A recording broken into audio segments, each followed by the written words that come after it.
योजना है सहज बिजली हर घर योजना, जिसको सौभाग्य कहते हैं। और ये स्टेटकॉन ऑटेक प्राइवेट लिमिटेड नोएडा में कंपनी है, वो सूरज की एनर्जी को कैद करके इस तरीके से बना के भेज रहे हैं कि जिससे जो हमारी सरकार का मिशन है वो पूरा होता है और उनको ये सप्लाई कर रहे हैं। आइए हम बात करते हैं सरदार मनमोहन सिंह सैनी जी से। वो स्टेटकॉन ऑटेक प्राइवेट लिमिटेड के CEO हैं और मैनेजिंग डायरेक्टर हैं। उन्होंने बताया कि किस तरीके से वो काम कर रहे हैं और किसानों का भला किस काम के करने से हो सकता है। किसानों के हितैषी सैनी जी से बात करते हैं। सैनी जी स्कूल से उन्होंने एक एडवर्टाइजमेंट निकाल रखी थी बच्चों के लिए कि अपने बच्चों को जहाँ पढ़ने के लिए भेजो। तो उसने पूछा यार बच्चों को पढ़ने के लिए भेजिए, मैं क्या करूँ। उसने एक क्वेश्चन किया कि क्या आपके स्कूल में कुछ ऐसे बच्चे भी तैयार किए जाते हैं जो खेती का काम करें। उस लेडी ने कहा नहीं जी, ऐसे बच्चे की जरूरत क्या है। उसने कहा देखो जी ऐसा है, बच्चे जो मैंने अपने 2 बच्चे भेजे थे पढ़ने के लिए, पढ़ने के बाद करने के बाद उसको सिर्फ 10,000 की नौकरी मिली कंप्यूटर में। और बॉम्बे जैसे शहर में रहने में तो 10,000 की नौकरी जो थी उनकी, वो 10,000 की नौकरी में उनका कुछ गुजारा नहीं होता था। मैं अपनी ओर से 2,000 भेज रहा था, मेरे पास बच्चे भेजो, मैं उनको खेती में ट्रेन करूँगा जो आप सबके लिए खाने के लिए बनाएंगे और साथ के साथ मैं उसको 5,000-7,000 रुपये दूँगा। किसान के पास ऐसी पावर है बट हम उस पावर का यूटिलाइज नहीं कर रहे हैं। हम क्या है उसको इतना दबा रहे हैं। आप देखिए 1960 में जैसे आपका जो इंडेक्स था, गेहूँ जिस रेट पे बिक रही थी और जिस रेट पे हमारी दवाइयाँ बिक रही थी या जिस रेट पे हमारी जो बिक रही थी आपकी खाद बिक रही थी, उन दोनों का कॉम्बिनेशन आज बना के देखिए किसान को क्या मिल रहा है। इसलिए किसान खेती से हट रहा है, इससे सुसाइड भी कर रहा है क्योंकि उसको कर्जा आप देते हैं, कर्जा उसको वापस करने की उसमें समर्था ही नहीं है। तो आपके विचार में हम किसान को कैसे मोटिवेट करें कि वो एक तो आत्महत्या नहीं करे और वो अपना किसानी वाला काम करे, और आने वाले टाइम में जो हमें लग रहा है कि भाई 2030 2050 में जो खाने की पोजीशन होगी या खाना चाहिए होगा, वो किसान कैसे खुश होकर उसके तरफ बढ़ा रहे। तो गवर्नमेंट की स्कीम्स जो हैं वो भी ऐसी हैं कि किसान की फेवरेबल। तो आपके विचार में ऐसे इंडस्ट्री आप जो काम कर रहे हैं तो किसान के लिए क्या कर सकते हैं। ऐसे है हम तो जो किसान को जहाँ तक एज इंडस्ट्री की बात आप कर रहे हैं, किसान दो देखिए ड्यूअल इनकम का सोर्स बने। जहाँ तो आप जो किसान है, किसान जहाँ खेती कर रहा है तो उसके जो भी उगा रहा है उसके जो चीज़ें हैं उसको ठीक जो है कीमत मिलनी चाहिए। कीमत आप कम से कम उसको जो आपकी आज के किसी दिन तो मैच करिए ना। जैसे आपकी सैलरी बढ़ती है इंडस्ट्री में, गवर्नमेंट DA सब बना के भेज देती है। गवर्नमेंट ने कभी ऐसे अनाज के लिए किया कि भाई हमने हमारा WPI इतना चेंज हो गया तो हम किसान की जो चीज़ है उसकी कीमत भी बढ़ा देंगे। वैसा तो नहीं करते जब तक ये फेयर नहीं करना शुरू करेंगे। हम किसी के साथ फेयर डील नहीं हो रही तो प्रॉब्लम रहेगी। आज आप गवर्नमेंट के साथ में या जो भी वहाँ की संस्था है उनके साथ में ये कर दी कि आज इस रेट पे आपका दैट इज द इनपुट। ठीक है, अभी आप क्या करें, इंडस्ट्री क्या करती है, इंडस्ट्री कहती है ये मेरी इनपुट है और ये मेरी आउटपुट है। ठीक है जी, इसमें इतना मेरे को प्रॉफिट चाहिए वो डिसाइड करते हैं। आपका कंपटीशन सिर्फ अपने जैसे लोगों के साथ है, आपके ऊपर कोई बंदिश नहीं है। देखिए मैं अपना प्रोडक्ट बनाता हूँ, मैं अपने हिसाब से बेचता हूँ।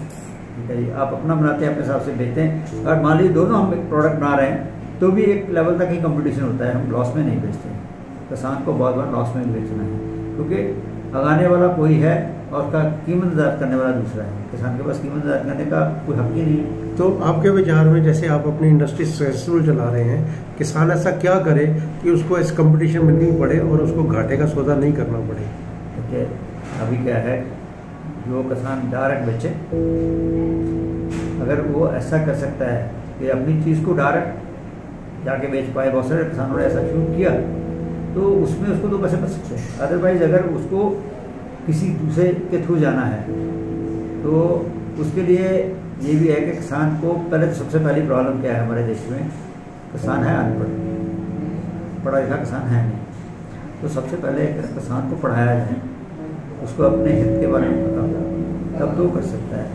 अदरवाइज अगर किसान को यही नहीं पता है कि मेरे को जो साहूकार है क्या दे रहा है, क्या लगवा रहा है, तो वो क्या करेगा। और किसान, हमारे देश में किसान जो है ना, ये अनपढ़ है सारे, बहुत कम। पंजाब में कुछ किसान जैसे पढ़े हुए हैं, उनकी अच्छी खेती है, अच्छा काम करते हैं, वो अपना डिसाइड करते हैं कि मेरे को यार ये करना। भी मैं भी अपने यूट्यूब में भी देख सकते हैं, अभी एक किसान है उसने कहा कि मैं ड्रैगन फ्रूट उगाऊँगा, अच्छी इनकम कर रहा है, ठीक है जी। बहुत सारे किसान साइड में बिजनेस कर रहे हैं, जैसे आपके फूल की खेती कर रहे हैं, या आपकी ये क्या है मशरूम की खेती कर रहे हैं।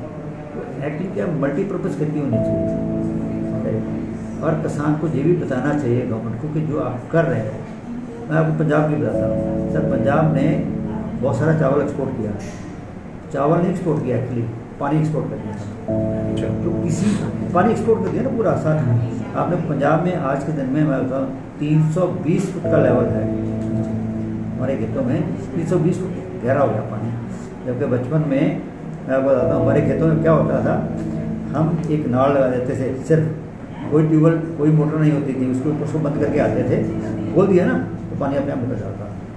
और आज देखो क्या हाल हो गया, सब इसलिए हुआ कि हमने खेती में इतना पानी यूज़ कर दिया, ज़्यादातर धान को एक्सपोर्ट करने में पानी भी साथ में एक्सपोर्ट करने में। तो खेती मतलब कोई ऑर्गेनाइजेशन ऐसी भी होनी चाहिए जो लोगों को गाइड करे कि भाई आपको ये करना चाहिए, आपको ये नहीं करना चाहिए। तो ऐसा सब एग्रीकल्चर यूनिवर्सिटीज़ हैं आपकी, वो एग्रीकल्चर यूनिवर्सिटी आपको बताती हैं कि ये करना है, आप उससे प्रोडक्शन तो बढ़ा लेते हैं, बट एट व्हाट कॉस्ट।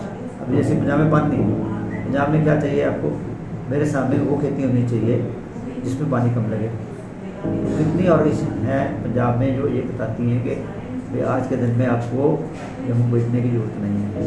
अच्छा, फिर गवर्नमेंट के किसान को नॉलेज नहीं है, वो क्या है पहले से ही लगा के बैठ जाते, थोड़ा आगे पीछे करके लगाएं, और कानूनी वैसे नहीं। कृषि जागरण यही काम करता है, किसानों को एजुकेट करता है।